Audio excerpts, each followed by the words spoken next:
नमस्कार दोस्तों, मैं हूं आरजे आनंद और जैसे कि आपको पता है कि जब कभी भी मैं आता हूं आप सभी के पास में तो कुछ प्यार वाली बातें होती हैं, कुछ मोहब्बत की बातें होती हैं, कुछ इश्क की बातें होती हैं। तभी तो आप लोग जो मुझे प्यार से इश्क वाला आनंद कहते हैं। हाँ, तो मुझे ऐसा लगा कि यार बहुत सारी ऐसी बातें हैं जो आपकी प्रॉब्लम्स हैं, जो आप मोहब्बत की बातें हमसे शेयर करते हैं। बहुत सारे वीडियोस में आप लोग कमेंट्स करते हैं, लेकिन मुझे ऐसा लगता है कि यार मैं अकेला कब तक उन सारी बातों का सोल्यूशन देता रहूंगा। बहुत सारी बातें ऐसी होंगी जो शायद मैं आपकी ना भी पकड़ पाता हूँ, और बहुत सारी बातें ऐसे भी हैं जो शायद मैं बहुत ही बखूबी पकड़ लेता हूँ, है ना। तो मुझे ऐसा लगा कि यार क्यों ना आप लोगों से कनेक्ट किया जाए, आप लोगों के साथ बातचीत की जाए और भी लोगों को इस सफर में जोड़ा जाए, क्योंकि मोहब्बत बहुत ही ज्यादा खूबसूरत एहसास है। मोहब्बत कभी खराब नहीं हो सकती। मोहब्बत को करने वाले लोग खराब हो सकते हैं, वो गलत हो सकते हैं। तो चलिए, इश्क वाले आनंद के आज इस पहले एपिसोड में मेरे साथ मधु जी हैं। सो मधु जी, बहुत बहुत स्वागत है आपका। Thank you so much. और इनके मैंने वीडियोस देखे इंस्टाग्राम पर, और वो सारी चीज़ें ये कैच करती हैं जो कहीं ना कहीं हम अपने ज़िंदगी में मोहब्बत से कनेक्ट कर पाते हैं। जी तो मुझे ऐसा लगता है कि आप भी उस चीज़ को बहुत ही बखूबी समझ पाएंगे। तो शुरुआत हम करते हैं, बातचीत करेंगे, है ना। जी जी जी जरूर। थोड़ा सा अपने बारे में कुछ बता दें, आपका नाम क्या है, कहाँ रहते हो। एक्चुअली मेरा नाम मधु शर्मा है और हाँ। मेरा निकनेम सुकून है। अच्छा। इंस्टाग्राम पर लोग मुझे सुकून के नाम से ज़्यादा पसंद क्या करते हैं बात है। और ये नाम मुझे सुकून देता भी है। और लोगों को का कमेंट हमेशा मोस्टली ये होता है कि आपकी आवाज़ को सुनकर हमें बहुत सुकून मिलता है। हाय हाय। तो ये नाम मुझे बहुत प्यारा है और मेरे दिल के बहुत करीब है। सच में आप जिसकी जिंदगी में होगे वो उसको सुकून तो बहुत होगा। जी, अब ये तो देखिए आगे की डिस्कशन में पता लगेगा। और बाकी मैं ईस्ट दिल्ली में रहती हूँ। अच्छा। अब परपरगंज में मेरा घर है। दिल वालों के शहर से हैं आप, जी हैं? जी जी बिल्कुल। तो दिल्ली वालों का यार देखो दिल बहुत बड़ा होता है ना। तो आज हमारे साथ सुकून है, तो हम सुकून से ही इनसे बातचीत करेंगे। अच्छा, मैं आपसे एक सवाल पूछूं। जी कई दफा क्या होता है कि ज्यादातर मेरे पास जो मैसेज आते हैं इंस्टाग्राम पर, वो आते हैं मैरिड वुमेन्स के, जी मैरिड लेडीज के ज्यादातर आते हैं। मैं मतलब ऐसा नहीं मैं कह रहा हूँ कि ऐसा होता ही होगा, लेकिन उनका रेशो थोड़ा ज्यादा है। वो कहते हैं कि हम शादी के बाद भी हम किसी और से अट्रैक्ट हो रहे हैं, जी जी जी जी और बिल्कुल।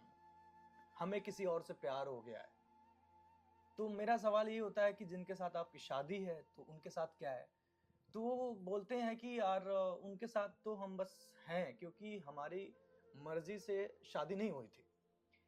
लेकिन आप जो ऐसे किसी के साथ रिलेशन में आ जाते हो तो वो भी गलत है। भाई, आप जी अपने फैमिली के साथ चीट कर रहे हो।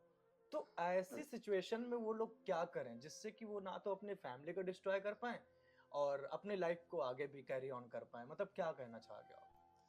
देखिए फीमेल्स के बारे में तो ये टॉपिक तो बहुत बड़ा टॉपिक है, मतलब इतना हाँ। वास्ट टॉपिक है ये। इसके बारे में जितना डिस्कस करें हम लोग उतना नहीं, कम है। मैं जानना चाहता हूँ आप क्या लेकिन सोचते हो इस पे मेरा बस। सोचना ये है कि हम्म। बीइंग अ फीमेल, हम्म।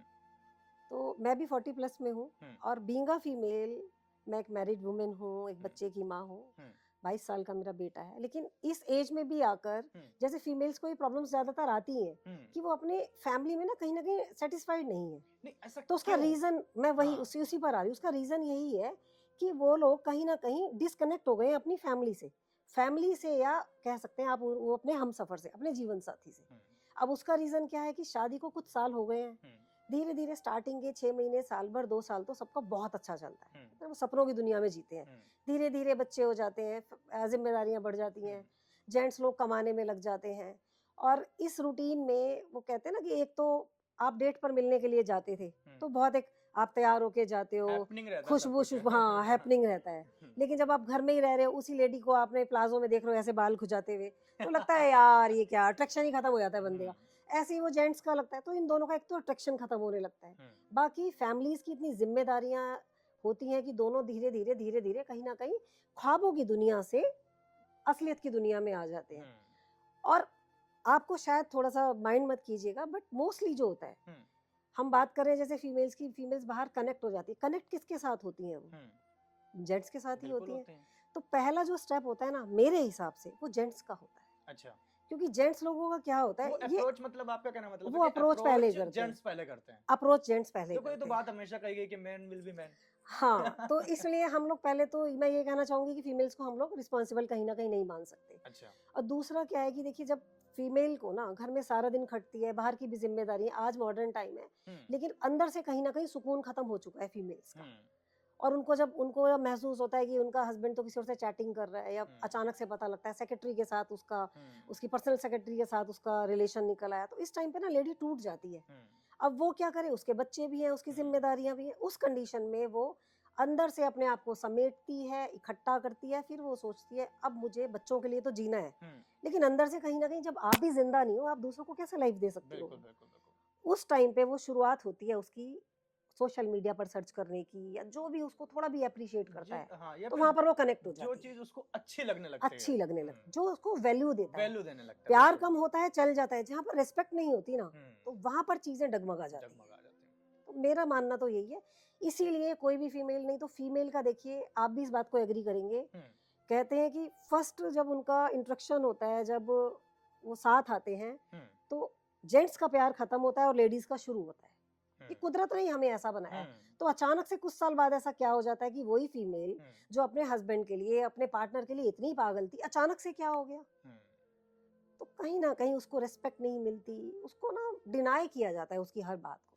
तो इस केस आप में जो वो वुमेन है, अगर वो बाहर किसी के साथ रिलेशनशिप में आ रही हैं, जी, तो मतलब क्या कहेंगे, ये सही है या गलत है, या जो अपनी लाइफ में वो खुश होने के लिए कर रही है तो ठीक है यार, क्या बुराई है? देखिए इसको हम ना मैं अपने पॉइंट ऑफ व्यू से नहीं कुछ कह सकती। हर किसी की अपनी कंडीशन हो सकती है। कोई सिंगल मदर है, कोई अपना अलग से ही अपनी अकेली जिम्मेदारियां सारी उठा रही है, हस्बैंड छोड़कर चला गया है, तो वो भी तो आफ्टर मैरिज ही अफेयर में आ रही है ना। और जरूरी नहीं है कि वो फिजिकल होने के लिए ही आती है। फिजिकल होना तो एक नेक्स्ट पार्ट है। हाँ।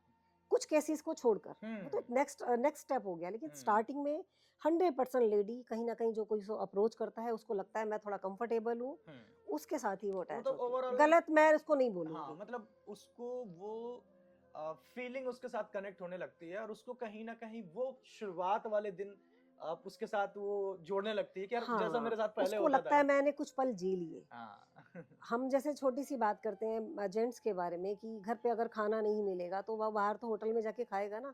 तो ये बात हम लेडीज के लिए क्यों हम भूल जाते हैं।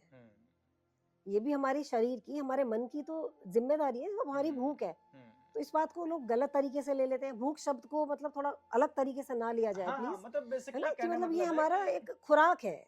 हाँ, जब आपका मन शांत नहीं है, आपका दिमाग शांत नहीं है, आप कैसे अपनी रिस्पॉन्सिबिलिटीज नहीं, तो मेरे हिसाब से ये गलत नहीं है। बिल्कुल अगर इसको हम छोटे बच्चे से भी कनेक्ट कर हाँ, सकते हैं कि छोटा बच्चा उसी के साथ ज्यादा रहना पसंद करता है जो उसको प्यार करता है। बस जो उसको डांट देता है, दबका देता है, तो वो उसके पास नहीं जाता। जबकि हो सकता है कि जो इंसान उसको डांट रहा हो, दबका रहा हो, वो उसको ज्यादा प्यार करता हो। बिल्कुल बिल्कुल बिल्कुल। तो मुझे जैसे कि आपसे भी मुझे बातचीत करके लगा कि यार देखो, इम्पोर्टेंट रिस्पेक्ट, प्यार सबको चाहिए। वो किसी भी एज में हो सकता है। बिल्कुल और ऐसा नहीं कि कोई मैरिड है तो वो मतलब अब बंद गया है। ठीक है, अगर सामने वाला प्यार नहीं दे सकता तो बहुत जिम्मेदारियां हैं। तभी कहते हैं कि ना, शादी से पहले कंपैटिबिलिटी देख लेना बहुत इंपॉर्टेंट है। बिल्कुल बिल्कुल, कहीं ना कहीं थोड़े टाइम बाद मुझे ऐसा लगता है, देखिए रिश्ता तो हाँ, लड़खड़ाता ही है, बिल्कुल क्योंकि रियलिटी में और ख्वाबों में रहने में कभी कभार मिलने में बड़ा डिफरेंस होता है। बहुत डिफरेंस हो जाता है। जी। तो बट कोई बात नहीं, सबसे इम्पोर्टेंट है कि आप जिंदगी में खुश रहें। और वो कौन सी जी चीजें हैं जो आपको खुशी दे रही हैं, वो आपके चेहरे में मुस्कुराहट ला रही हैं, तो वो जीना बहुत ज्यादा इम्पोर्टेंट है। जी बिल्कुल बिल्कुल।